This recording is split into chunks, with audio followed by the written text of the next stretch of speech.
Assalamualaikum warahmatullahi wabarakatuh. Halo, saya Ananda Ramadina Hirayanti dengan NIM 231031 23200039, anggota dari kelompok 8 dengan judul video ekspor Pasar Intan Martapura.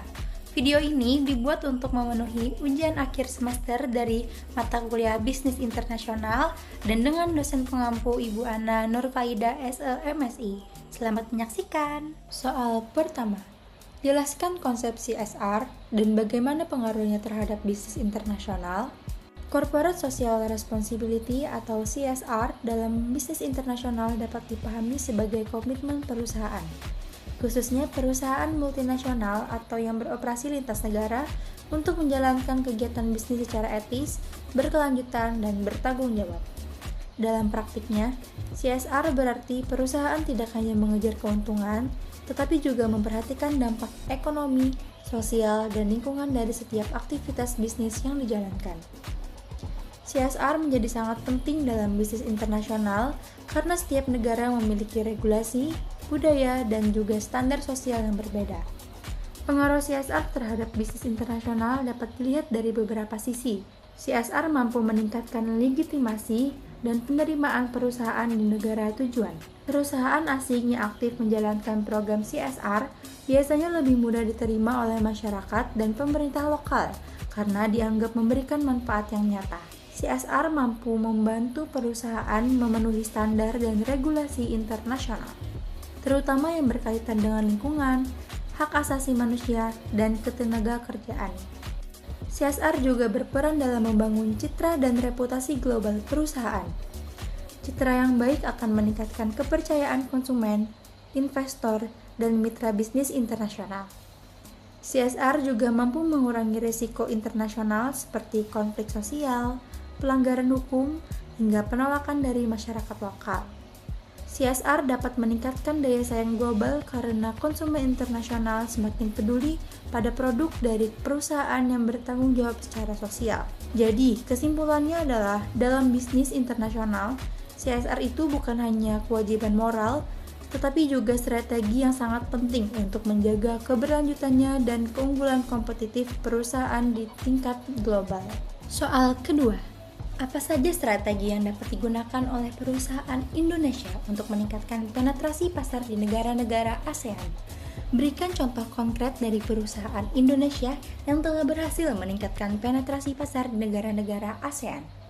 Dalam menghadapi integrasi ekonomi ASEAN, perusahaan Indonesia memiliki peluang yang besar untuk memperluas pasar di kawasan regional. Strategi yang dapat dilakukan adalah strategi adaptasi pasar lokal atau local responsiveness. Strategi ini dilakukan dengan cara menyesuaikan produk, rasa, kemasan, serta promosi agar sesuai dengan budaya, selera, dan kebiasaan konsumen di negara tujuan.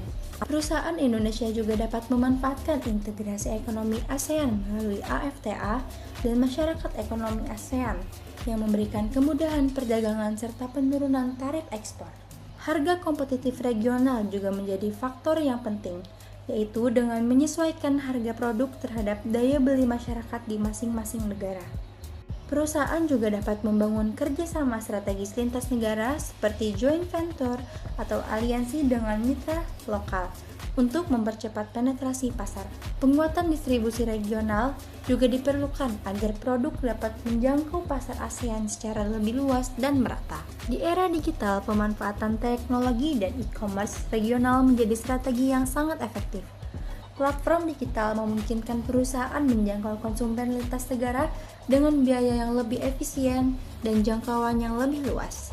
Contoh nyatanya dapat kita lihat pada perusahaan Gojek yang melakukan ekspansi ke negara Vietnam dan Thailand dengan menyesuaikan model bisnis serta budaya lokal. Selain itu, ada perusahaan Mayor Indah juga yang melalui produk Kopiko dan Bembeng telah dikenal luas dan diterima dengan baik di pasar ASEAN. Lalu juga ada Indomie dari Indofood yang berhasil menembus berbagai negara ASEAN melalui adaptasi rasa dan harganya. Dengan demikian dapat kita simpulkan bahwa keberhasilan penetrasi pasar ASEAN sangat dipengaruhi oleh kemampuan adaptasi lokal, efisiensi biaya, dan penerapan strategi regional yang terintegrasi.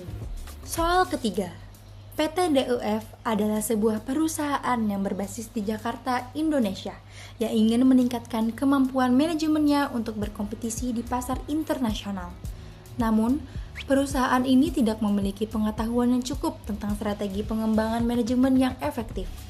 Apa strategi yang dapat digunakan oleh PT DUF untuk meningkatkan kemampuan manajemennya? Sebagai perusahaan yang ingin bersaing di pasar internasional, PT DUF yang berbasis di Jakarta perlu menyiapkan manajemen yang memiliki wawasan dan kompetensi global.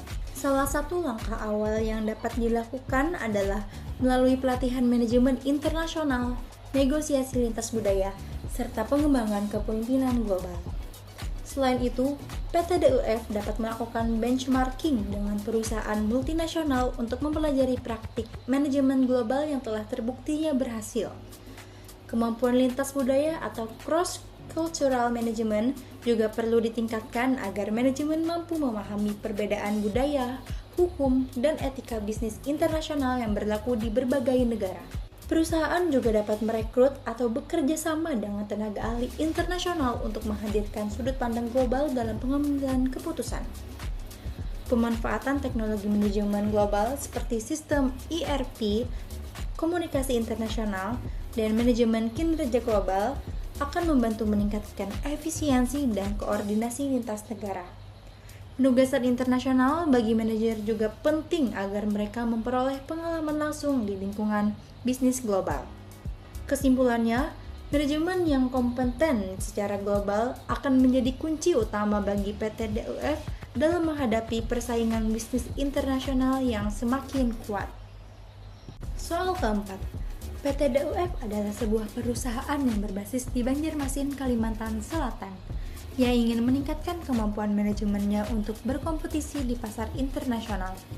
Namun, perusahaan ini tidak memiliki pengetahuan yang cukup tentang strategi pengembangan manajemen yang efektif. Apakah strategi yang dapat digunakan oleh PT DUF untuk meningkatkan kemampuan manajemennya? Meskipun berbasis di Banjarmasin, PT DUF tetap memiliki peluang besar untuk bersaing di pasar internasional. Hal ini dapat dicapai dengan meningkatkan kapasitas manajemen lokal yang berorientasi global, seperti pelatihan bahasa asing, manajemen internasional, serta pemahaman mengenai ekspor-impor. Digitalisasi manajemen dan bisnis internasional memungkinkan perusahaan melakukan koordinasi lintas negara dengan lebih mudah dan efisien, tanpa terhambat oleh jarak geografis.